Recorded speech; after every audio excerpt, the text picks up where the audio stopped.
পর্যটক বা উন্নত চিকিৎসার জন্য বাংলাদেশিদের অন্যতম পছন্দের গন্তব্য পাশের দেশ ভারত। তবে সম্প্রতি ভিসা না পাওয়ায় ভারতীয় ভিসা সেন্টারে ঢুকে বিক্ষোভ করেছেন ভিসা প্রার্থী বাংলাদেশিরা। সামাজিক যোগাযোগ মাধ্যমে ভাইরাল হওয়া কিছু ভিডিওতে দেখা যায় কিছু লোকজন বিভিন্ন স্লোগান দিচ্ছে, ভারতীয় সহযোগীরা সাবধান, এক দফা এক দাবি, আমরা ভিসা চাই।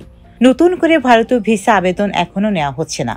শুধু আগে জমা নেওয়া পাসপোর্ট ভিসা প্রত্যাশীকে ফেরত দিতে কার্যক্রম সীমিত পরিসরে চালু রেখেছে ভারতীয় ভিসা আবেদন সেন্টার।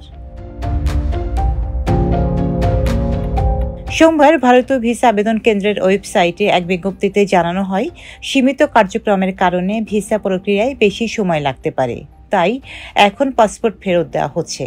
কার্যক্রম পুনরায় শুরু হলে আবেদনপত্র প্রক্রিয়া করা হবে। আবেদনকারীকে তার পাসপোর্ট পুনরায় জমা দেওয়ার জন্য SMS এর মাধ্যমে জানানো হবে। তবে এই প্রক্রিয়ার জন্য নতুন কোনো ভিসা প্রসেস ফি দিতে হবে না বলেও জানানো হয় ওই বিজ্ঞপ্তিতে।